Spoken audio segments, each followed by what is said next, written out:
to some more of my D&D characters attempting to be turned into Sims. So today's is Amara Hugheston. So she is part of the group of the two individuals that were previously put up on the channel before her, and there is two more individuals to come after her to complete the sort of group aesthetic. And with Amara's, I am going to go ahead and say early on that there might be like a trigger warning or something with her backstory. If you're not comfortable with people being like taking advantage of / kidnapped, I'm not going to try to go too deep into it right now.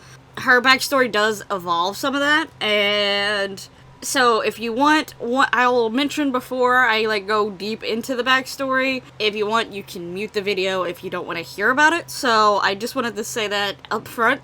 It's not a big part of her character technically. Yeah, it's a tragic backstory for her, but for her, I wanted her to overcome that tragic backstory and her be a role model in a way, and like a leader for people who potentially have been in any remotely similar situations. So that's sort of like her whole thing. She still is amazing and kicking butt even afterwards, and she has learned from it and grown from it. And yeah, it sucked. It was a horrible part of her life, but she's not letting it hold her down. So like that's a big thing with Amara here. But as you may start to notice as time goes on, plus if you've seen the picture that was being put on the screen for a short while, I don't put it on the whole screen because like the whole time for the video, just because it is like this big rectangular white square just on the screen, and I would rather show the sim stuff going on mostly and not cover it up with this. But I at least want you to see what I'm using for reference, because since these are my own D&D characters, there is like no obviously pictures or something. I'm not copying something else. These are just my own creations, and since I drew them, I was like, let me at least show their drawing a little bit beforehand so they sort of know where the idea was trying to go or what I'm trying to do. So with Amara here, she's not cyborg technically, but she has a robotic leg and a robotic arm, and with like it has sort of a steampunky feel. And I will say I actually did try to search stuff for her just because I knew I did not have anything. And I had this leg thing at one point. I think it was more for a leg of like an amputee, and it was like it was back from the olden days, but it at least got I thought it still fit with the theme and look I wanted for her, and also put across that, you know, her one leg is different. As far as the arm, I did technically find like a cybernetic arm that is on the right side of her. And that's where hers is, and like, I don't know if you could also put it on the left, actually. I didn't fool with it too much. But it just looked way too futuristic, and I just did not like how it looked. So I'm using some of these extra robotic pieces, like you can see these pieces in her face, and on her arms, but sadly they're on both arms and both legs. I really wish that they wasn't, because her thing is like, you know, it's only one leg and it's only one arm, and then like technically she does have some things coming out like on her face. It's hard to see that little detail unless you're looking really closely at the picture, so on the video you probably couldn't see it, but she does have these little like wiring pieces coming down on her face from the top of her head, and her headband is actually connected to those pieces. Like her headband's technically supposed to be permanent and a part of her. So yeah, and her eyes do have a slight cybernetic feel to them, but she is a human. She is a brute fighter, which I think brute was like an unearthed arcana that never like still hasn't got past being that, but I liked that for her, so that's what I gave her for her subclass. Basically, her main goal is to try to protect and save people that are going through similar situations to her. If she sees them, she's gonna be the first one helping them, like no matter what it is, she's gonna jump in to help that person, and eventually find the person who did what they did to her, because ultimately, when I get to the backstory in more details, you'll know that she doesn't actually know where that person is anymore. That person sort of stays low-key in the first place, so she wants to find them. But in the meantime, she also is still continuing on with her new group of friends here. Like, she really does want to find them, but that's like a goal that, is the underlining goal, but it's not necessarily focused. So, like, if they go into a town because Shamira needs to go into that town, she might ask around, she might look around, but it's not, like, the big concern for her, so, as the main thing. So, if she learns something, finds out where they are, that's just a plus, but if she doesn't, she's okay for now. So she's like, I'm just still gonna be good, I'm gonna have my own day, and I'm gonna enjoy my life. So, okay, so this is the part where I'm gonna go a little bit deeper into her backstory, so if you want to mute the video for a bit, feel free to do so. I will put like a little red X for while I'm talking about the backstory on the video, and I will turn it into like a green check when you can turn the sound back on, because obviously you can't see me, so I can't do any like cues to the camera or anything. But yeah, so if you want to mute the video now here is your chance, if that's something you think is going to trigger anything or something like that. I know that hers is probably one of my more closer to real things that happen in real life and darker backstories, so I definitely wanted to just let people know ahead of time. But, so yeah, if you want to mute it now, go ahead and mute it. I'll give it like a few moments to give you time to mute it so that you can make sure that you're able to still watch the video, but you don't hear anything that you don't want to, so. Okay, so with Amara's backstory, she did come from like a family that didn't necessarily have a whole lot of money. They wasn't necessarily struggling, but they definitely didn't have a lot of money. They didn't have wealth. And eventually, she wanted to go out on her own and try to do things, but it's really hard to sometimes get out on your own, and having a hard time trying to find somewhere that will take her, because, she may not have the skills for it, or who knows, there could be varying reasons why someone wouldn't take her for the job, but she struggled to find a job. Eventually, she did end up working in, like, the field that is, like, the sex field, but not necessarily, more of, like, dancing, like, strippers and things like that. Whatever you would call that in, like, because D&D is set in, like, an olden world, almost, sort of.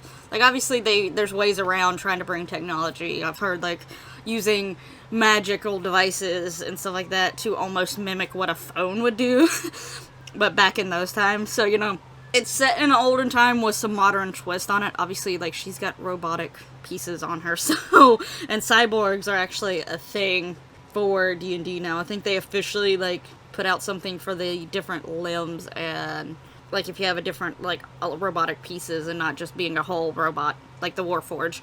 But anyway, but at this point, she actually did not have the robotic arm or the leg. She was just full-on normal human being. I actually want to imagine that her hair was like a dirty blonde. I have this thing when it comes to my sideboards. For some reason, I just want to turn their hair white, because I imagine that for some reason their hair is still trying to grow and trying to be there, but it's having a hard time growing properly and getting the pigment and stuff, so it just sort of turns white. I don't know why that's a thing that I've decided in my head, but if you watch if you've been on my channel a while, I did actually have just a random cyborg creation that I had. I forgot her name right now. But yeah, she was a cyborg, and I made her hair be white. It was black, but after becoming cyborg and having robotic pieces and parts attached to her, her hair turned white. This is a thing that is, like, canon in my Sims now. Like, no matter what series it is, that's just a thing. But before all of that, she was just going out and doing some dances, getting some money. It was the fastest way for her to get quite a bit of money saved up. She did eventually want to try adventuring and, like, training her muscles and skills and things like that. And she started doing a little bit of that on the side while doing her dances and stuff like that. But it wasn't, like, a main focus, and it wasn't a thing that she had, at the time, a whole lot of time for. She was keeping that in mind, and that was always a goal she was aiming towards, but at the beginning, she was trying to save up as much money ahead of time as possible. Now, she did have one customer who constantly came back over and over and over and over again, and I never really fully decided on a gender for this said customer. I sort of look as Amara herself being more on the street side, but this individual, that's a different individual, so, like, depending on how I was playing her, or if I was playing her and stuff like that, that would be something the DM could decide. if it was a male or a female, but we're just gonna say customer for now. They would constantly come back, and they became sort of obsessed with Amara, and eventually they did actually follow her after one of her shifts, late at night, in an alley, basically use something along the lines that would be like chloroform. I don't know if D&D would have had a version of that. Also, on a side note, I think having stuff like this as their backstories is fine, but I don't approve of players trying to do this thing themselves during the campaign. That is just wrong. Being a part of someone's backstory is fine. One, when you're playing D&D, you're actually role-playing and you're describing things and talking about things. That's just not right. Their backstories, it's their backstory. It was in the past, it's something that led them to be what they are now, and it wasn't an actual player, and it's not going to be played during the game. So that's just my random thoughts on that. But anyway, back to Amara's story. So she was basically kidnapped. She was taken back to this place, and this person was also someone who liked to experiment a whole lot. And ultimately, they thought Amara was absolutely beautiful. They loved her. They had this thing for her. But they started getting this feeling of, I can make her prettier. I can make her even prettier. So, and they began sort of experimenting on Amara, and that's how she ultimately got her robotic arm and the robotic leg. Now, at this time, Amara was sort of getting depressed, but eventually she kicked herself out of it. She's like, no, I'm gonna fight this. I'm gonna get free. I'm gonna get out of this. I know what they look like. I'm gonna get them in trouble. I'm gonna do something so that this person can't hurt the next person. And ultimately, in that realization, the person who had got her realized that she was becoming a little bit more confident and getting free, confident with herself. Her robotic limbs were actually sort of helping her get stronger now that they have been attached to her. And they had a, oh crap moment. This is gonna be bad. So basically, before Amara could fully get her confidence and strength up going so that she could break free and get this person in trouble and all that stuff, they actually once again, knocked her out, but took her to a random spot in a random city and just sort of dumped her there. And was like, hopefully she never finds me. I put her in a totally different city. Maybe she'll just leave me alone, and they left. Now, around the same time, two lovely individuals had made their way into this city trying to find some information about stuff, and happened to glance down a particular alley where they saw Amara just sort of there. She was not fully awake, but she was starting to wake up. She was sort of shaking, she didn't know. Even if you were building up this confidence, now you're in a new place, you don't know where you're at, you don't have any money, and, she's been in, the same clothes or, just hand-me-down clothes for a long time now. She's just sort of left out. You would feel vulnerable probably no matter what. But Drax and Shamira was there to lend her a hand. And, this whole group, the whole aesthetic is yeah, they've had some things happen to them. And maybe, some people would look at them weird, or society would think of them as lower, for whatever reason. But they work together, they help each other out, they're there for each other, they understand each other's past. Makes them who they are, but it doesn't 100% define them. So that is the whole, thing of this group. So yeah, that was her backstory. I should have already had the check for you people who were didn't want to hear about the backstory and you wanted to come back and listen to the rest of it. So yeah, that's the whole, sort of fit for this group and how that I see them. They ended up coming together. Now there's 3 of them. There is going to be 2 more, and we'll get into their stories. Their stories aren't quite as tragic as these 3 that have done Drax, Shamara, and Amara. So I will tell you, those is not quite as tragic. So we'll get a little from the sadness for a bit with those 2. But I like Amara. I will say I love her drawing a lot more. I struggled to get her to look the way I wanted, and in the screenshots you'll notice I actually do change her outfit. She is one of them that I changed something after the fact, because I came across this outfit when making the next female character. after her, I came across it by accident, and I was like, this would have worked better for, yeah, it's long sleeves, and I don't technically have long sleeves on her, especially since, you know, her one arm is robotic, and it's got the steampunk feel, so, you know, it's got stuff sticking out everywhere. Putting a long sleeve on that thing would not really go well. But for the purpose of Sims, the outfit had more of the aesthetic and feel that I wanted for her. Like that almost more steampunk vibe for her going on. With Amara, I also really wanted her to look very tiny. She looks like she's very skinny and tiny and stuff like that. But she does have muscles, and I think I didn't make her sim quite as tiny as I sort of wish I would, looking back on it. Because the whole thing with her is she's got this giant sword. And she is so tiny, but she wields it like it's nothing. Also, with Drax, he's a revenant, so technically he doesn't fully die until his purpose is complete. So they just sort of get conked out if they lose their hit points. I wouldn't imagine if for some reason he's the only one in the group that loses their hit points and, you know, he conks out for a bit before he wakes back up. She's the one carrying him because she's like the only one who can carry him, this huge, muscly, dragonborn guy who's dead weight because he's conked out right at the time. And I imagine that in my head, like she's just super strong, but she doesn't look it. Like doesn't look like she appears and you're like, oh, she's not gonna beat me up, and then like 5 minutes later you're regretting those words. Now, as far as her in Sims, I did give her the computer whiz aspiration, partially because computer whiz and like the computers and stuff like that is like the closest thing I can get to have some of that more of that cybernetic feel to her. She is also a dance machine, romantic, music lover, active, and non-committal. She doesn't mind having relationships, but she doesn't want to commit. But the main ones that I chose for her, just in case, because like I've been talking about, there's a mod that I'm hoping to use to give them 5 traits to give them as much personality when they get put into this house as possible. But if not, her main 3 are dance machine, non-committal, and active. See how she fits into the house. Let me know what you think of Amara down in the comments below. Is she one of your new favorites? Is there still one of the previous ones that you really, really like? I love Amara, and I just want to picture her as like one of the best role models to have.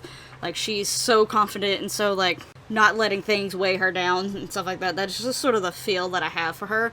Like, the way she acts and the way her personality is, you probably wouldn't guess that she's been through something traumatic. That's sort of what I want. I don't want her to be like this ultimate tragic story and like she lets it weigh on her mind for the rest of her life. No, she moves on. She does better. She picks herself up and grows from it.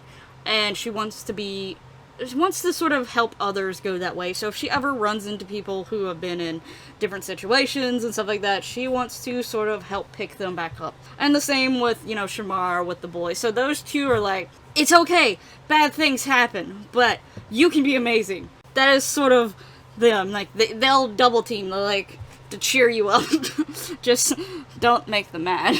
But the thing is if you're a victim of bullying or something else, they definitely wouldn't do that, but I'm just saying, they can hurt people when they need to, but that would be people that are more likely the bullies or the bad person. So, yeah, anyway. But I'm gonna end this episode here. I hope you enjoyed this video and are looking forward to seeing more of the D&D creations. I believe Amara is number 13. She the 13th character? I believe she is. So yeah, and we still have quite a few more to go still. My brain just like completely froze there. You may not be able to tell because of the way I'll edit the video, but yeah, my brain had a hardcore freeze moment. Anyway, thank you so much for watching. Make sure you subscribe, like, all that lovely YouTube goodiness, and I'll hopefully see you in the next one. But until then, bye bye!